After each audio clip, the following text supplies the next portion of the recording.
who gave the orders. No one asks about the crowd. All right, folks, we are live. It's the Info Warrior. We have a very special show tonight. We have Jim Mars in studio. How you doing, Jim? All right, Jason. It's great to be with you. It's great to have you. And what's really exciting is I was just telling him, you know, I grew up watching him on the History Channel and other things, and I continue to watch his stuff. I just saw him in 2012. Yeah, it made me feel real old. But it should make you feel really established because you are one of the most familiar faces in this entire movement, in the alternative media in general. And some of your work is the best work out there. I had my buddy just this summer saying, man, I'm reading this Rule by Secrecy by this guy named Jim Mars. I'm like, yeah, I've met Jim several times. It's really good information. He's like, really? Is it all true? And I'm like, well, you know, he does his best and he gets a lot of great information.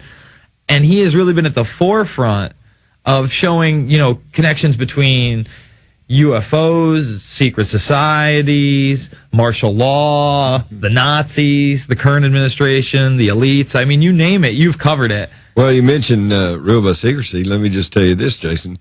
With all of the massive amount of information in there, I have only gotten one criticism, one critique, one au contraire, and that had to do with when I quoted a letter from George Washington stating that no one who was more convinced of the fact than he that the philosophies of the Illuminati had not spread to North America. Mm-hmm. And the man who got in touch with me didn't argue with the content of the letter. I had said it was from a 1796 letter, and he said no, it was a 1798 letter. Oh, how dare you? Okay. Well, but I'll tell you, he actually sent me a copy of the handwritten letter. Okay. And okay, I'm willing to say maybe I got the date 2 years off, but then I looked at it. I just looked at it recently again, and you know, that old scrawly writing, you can barely, I still have trouble trying to figure out what that date was. Mm-hmm. But the only criticism, the only objection I got to anything in Rule of Secrecy was the date on the letter. He didn't object to the thrust and content of the letter, which was that George Washington acknowledged that the Illuminati were active in the North America. See, of course, if I go out and try to talk to some of my friends and mention the Illuminati, then they roll their eyes and say, oh, you know, well, that doesn't exist. What are you talking about? You know, but hey, George Washington bought into it. Not only bought into it, but we know that it did exist at some point. Sure. Weishaupt, whether he was the real originator of it and his principles, he definitely brought it into the light so that they were persecuted and supposedly wiped out. Right. But and I suspect that Weishaupt was probably operating on behalf of somebody else. He was a front man. Yeah, he does seem a lot like he was just a front man.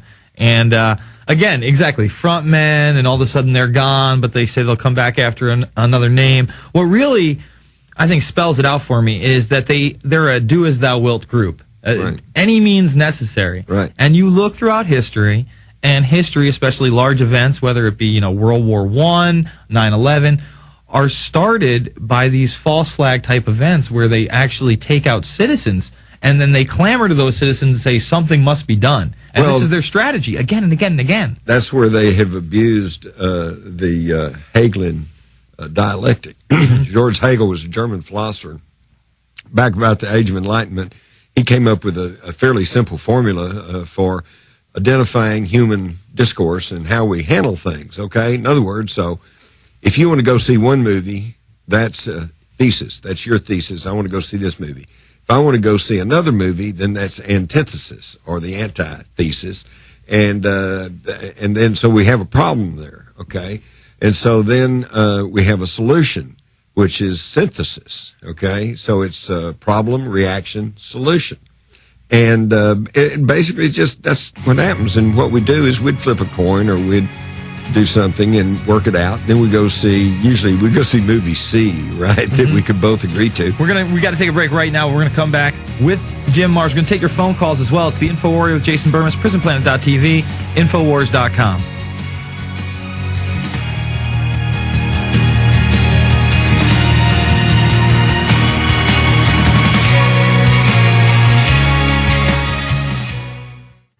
Paranoia strikes deep into your life it will create. All right, folks, we are back. It's the Info Warrior. We have Jim Marrs. And remember, we're going to be taking your calls. So, if you've read a Jim Marrs book, you've seen a Jim Marrs lecture, you just saw 2012, which you're featured in. It's a recent film from Disinformation. Please give us a call. This is an open forum for questions. This is just a pleasure for me. Now, you were talking about the Hegelian dialectic, problem, reaction, solution. Right. And so that, this came from George Hegel, and it was just kind of an outline of how humans resolve their differences, neither good nor bad.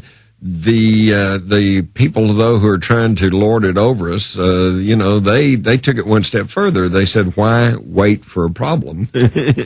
Let's create the problem and then offer a draconian solution. And when everybody goes, oh, no, wait a minute, we can't do that, well, then we'll back off a step or two, but we'll still basically get what we wanted in the first place. And this is exactly what they do. One example, for example, was the bombing of the Murrah Federal Building. And right after that, they all started talking up the militias and the Patriot movement and how dangerous that was. And, oh, we can't have that.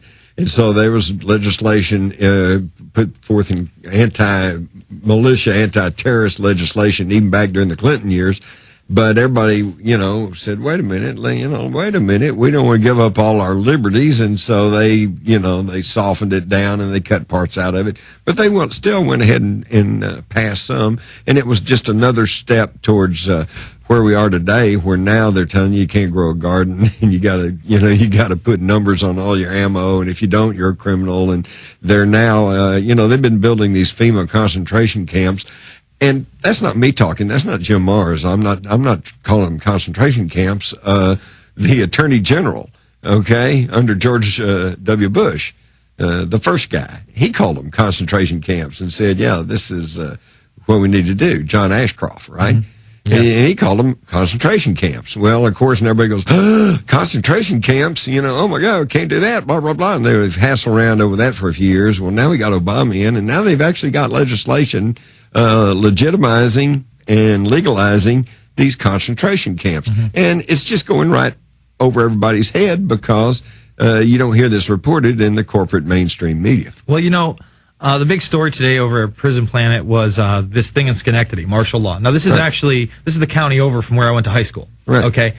Now, can we bring up the map, guys, for prisonplanet.tv? I want to show people how it works. Well, while you're bringing that up, let me point out that we are still under the Posse Comitatus law. Yeah. Which was passed in 1879, which says quite clearly that you cannot use the military to police the U.S. civilian population. Nobody has rescinded that law. Nobody has, voted it out or whatever. They have just ignored it. And this gets down to a very important part, Jason, because we're either a nation of law or we're a lawless nation. And when whoever's in power decides they can do whatever they want to, and that becomes the legal law of the day, then we are a lawless nation. Well, we are. I mean, there's no doubt about it in my mind. I mean, the GIVE Act just passed, and that is basically calling for mandatory service of high school students, college students, and then if you get out of high school, because in Obama's fake State of the Union, he actually said that the reason the country's not doing so well is because of all the high school dropouts. He said it's no longer an option.